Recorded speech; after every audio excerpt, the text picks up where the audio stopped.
For Oasis Audio, I'm Wayne Shepherd, talking with Bryan Clay, the world's greatest athlete. Silver medalist in the 2004 Games, world champion 2005, and gold medalist in 2008 as the Olympic champion. He's now setting his sights on the 2012 Games in London. Bryan Clay is the author of Redemption, A Rebellious Spirit, A Praying Mother, and The Unlikely Path to Olympic Gold. Bryan, thanks for your time to talk today. No problem. Thanks for having me. Hey, I want to talk about the book, but I got to talk about what you did today. I know you're getting ready for 2012 in London, so tell us, what is your day like? What's a typical day like for you? Oh, man. Right now, a typical day is pretty crazy. We've got anything from media interviews to photo shoots to filmings to conference calls. All kinds of different stuff. It just never ends right now. And then you throw in 6 or 7 hours of training every day, and it's just chaos. I've got 3 kids, of course, that I have to take care of, and a wife that I also have to take care of, and a foundation that I'm running and all that kind of stuff. And so it really is just kind of crazy. Man, I sure appreciate your time hearing all that. You're making me tired just listening to that. Yeah, it's all fun though, and it's all good, and it's all working towards a greater purpose. And so for me, it's all worthwhile. Now, I expected you to answer, my day is full of workouts and nothing but workouts, but you do a lot in life, don't you? I do. Our day is pretty full. Like I said, I train 6 or 7 hours every day, Monday through Saturday, and I start at about 7 a.m. in the morning. And the reason why I start so early is so that I have my afternoons free to get my meetings and all those things in, so that I have my, early evenings and stuff free, so that I can still be a dad and a husband and that sort of thing. Well, I know you've had the title for a few years now, but it's still got to be almost unreal that you're called the world's greatest athlete. How does that feel? It's just an amazing feeling. I think what makes it so special for me is not the fact that I get to call myself the world's greatest athlete, but I get to share that title with a very select few people. And some of the people that have come before me are just, people that we've looked up to in the sport for a long, long time. So to be able to share that title with them and kind of know what it means and know the hard work and everything that's gone on to achieve that status and that title, it's just hugely gratifying, and it's really something special. Yeah, and it does give you a platform, doesn't it? You take on that responsibility willingly. I do. I understand that I have a platform, and it's like my coach told me when I first got my scholarship to go to school. He said, "Look, to whom much is given, much is expected." And I always tell people I've never forgotten that. That's been something that I've taken with me through college and also through life and everything that I do. So I think it was great advice, and I couldn't have asked for better advice when it comes down to that sort of thing. And then it goes back to, just what my mom used to tell me as I was growing up. She'd say, "Bryan, look, God's got a plan for your life. He's got a purpose for you." And as a kind of smart aleck little kid growing up, you kind of think, whatever, that's just what parents are supposed to say. And my mom, I think to a certain extent, said it because of that. But I also think she believed it. She truly believed that I had a higher calling to my life, that I wasn't going to just be the average kid, that was out there doing what he was doing, and I wasn't just going to be the average guy out there, working in an office every day. She knew that God had something special for me, and it turned out to be true, and it's turning out to still be true, and I'm loving every second of it. I bet you are. You mentioned college. I know Azusa Pacific's pretty proud of you as an alumnus of the school. Yeah, they are. Azusa Pacific is a huge supporter of mine and has been since I started going to school there. You really couldn't ask for a better organization to have as a partner. They really have been a huge partner of mine, a huge support system of mine, and I couldn't do it without them. From the support that they give my coaches to, just to the personal support they give me, the support that they give my wife and my family when I'm not here, the support they give me for training and that sort of thing. The support that they give my training partners and things like that. I couldn't ask for a better group of people to have on my team. Well, I think it's great that you look back with gratitude to those who have helped you along the way in college and even before that. Talk to me about the importance of coaches in your life. coaches are important. I mean, they're very important. I couldn't do it without my coaches. They're the ones that helped set that foundation along with my parents and family and everybody for my professional career. And anybody will tell you that, you can be the most talented athlete in the world, but, you need that direction, you need that support to be truly successful, and that's what I have in my coaches.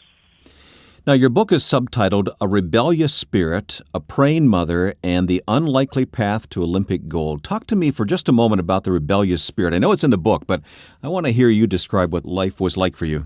Yeah, I always tell people, when I say I was a bad kid, I don't mean like I got into like a little bit of trouble here and there. I mean, I was a bad kid. I made a lot of bad decisions. My mom would tell me things need to be a certain way, and I was kind of one of those kids that was like, well, if you tell me that it needs to be this way, I'm going to do it a different way because I'm going to do it the way I want to do it. You're not going to tell me that I can or can't do this. And that kind of attitude got me into a lot of trouble. And so, my book talks about just how I went through these different things and really, kind of the faithfulness of my mom. And I think people need to understand, and I think people will find this, my mom's faithfulness by no means was perfect, but she consistently gave her best. She gave what she had. And I think that's a story that we see throughout the Bible, people just giving God what they have, and that's all he asks for. Mm-hmm. And so because of that, I've been reaping the benefits of that faithfulness in my life, and my kids have been reaping the benefits of that faithfulness, and so have the other people that I've been able to come in contact with. When did your faith in Christ become yours and not just your mom's? And that's a funny thing that you say that, because I always tell people, I describe it to people like, when I was growing up, I had a relationship with Christ, but my relationship with Christ was through my parents, through my mom. Mm-hmm. And it wasn't until I'd say closer to my junior year in college that I was able to begin to have my own relationship with Christ. It was new ground for me. It wasn't something that I was expecting or that I knew how to do, and so it took a little learning and that sort of thing. But I got it figured out. Your father's heritage was African American. Your mother's Japanese. Did that ever become an issue in your own mind in any way, Bryan? It didn't cause trouble in my mind. I think it was difficult when my parents got divorced, but I think it's difficult for any child when their parent gets divorced. Sure. And, when my mom and dad got divorced, we were living a certain way. We grew up in Hawaii. And then when my mom got remarried, of course, her new husband was a Caucasian male. And so, now we have different values and different experiences and things and expectations coming in and different lifestyle. And so just like any other divorced family, it was difficult just dealing with all that as a sixth grader. That sort of thing is something that I think adults have a little better ability to deal with. And even they don't deal with it well all the time. And then you throw a sixth grader into that mix, Sure. and it becomes difficult. Well, what propelled you early in life to excel as an athlete? What was driving you, Bryan? If I'm being completely honest, for me, it was just time for me to get away from home. I was out of the house and I didn't have to work or do anything. I could just kind of get away and go play and show off in front of some of my friends. And then it quickly turned into something that I started to like and started to love and looked forward to. And then it moved into an avenue for me to get away from life, to escape from the things that were going on in life. And I always tell people that became my sanctuary. And I was able to get to a point to where I would go to the track and just leave everything at the gates of the track and focus on just me and giving my best and just running hard. And I would walk away from the track feeling refreshed and ready to get after life again. And so, I think a lot of people talk about, how they feel after working out and how they just feel, more energized and more ready to take on the day. And that's really what track became for me. And so, I was looking for any opportunity to get back there, where things were good. I know you grew up in Hawaii, as you said, and people have an idyllic idea of Hawaii and as an escape from all of life's problems. But life is the same there, I'm sure, as it is anywhere for you. Yeah, just because you live in Hawaii doesn't make life any better. You still have the same problems that everybody else has. You still have responsibilities. Families still struggle with the same things. there's nothing about Hawaii that makes it any different than what anybody else has to do around the world. And so, I wish it was different, but it's not. And so I wasn't spared in terms of having to deal with some of life's difficulties. And I'll be the first to tell you, I didn't have the worst life in the world. I mean, there were some very good times in my life, but I think that's exactly what the point of this story is getting out there and actually letting people know, like, hey, look, I had a life just like yours.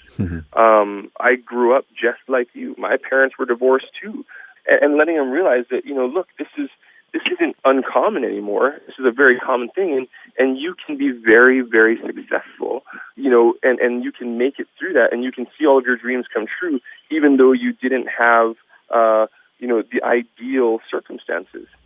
I know how proud Hawaii is of you, the media calling you Hawaii's hero. So you have that extra moniker there to go along with world's greatest athlete. It's pretty unique life and pretty influential life you're leading, and we're grateful for you and your testimony. You mentioned your family. You love your family, of course. Introduce us to your family and the kids that you love so much. Yeah, so I've got my wife, of course, who's been a huge, huge part of my journey. From college into my professional world of competing.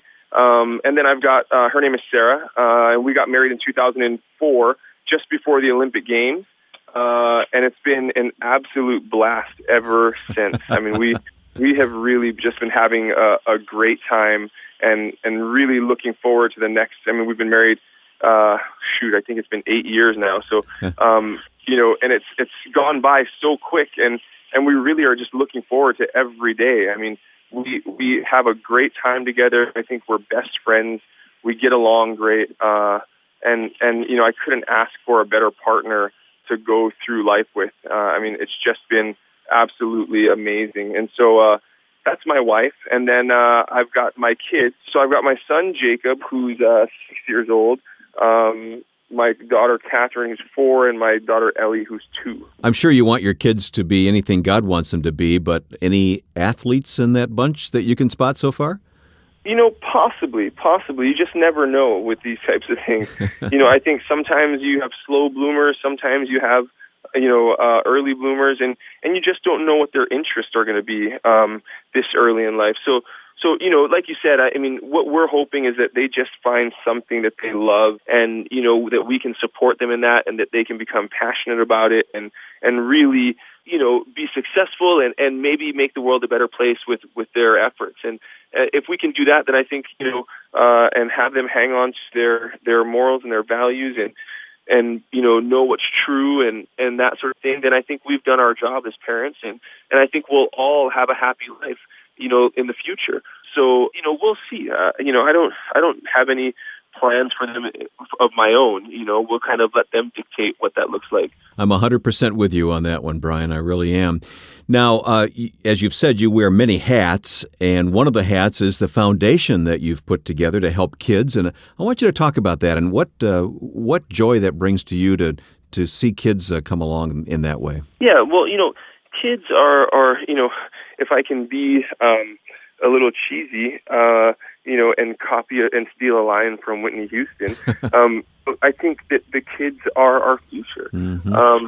They're the leaders of tomorrow. They're the ones that are going to take on your legacy and take it, even further. And so when I think about, what's, our role is and what's important in life, I think about that.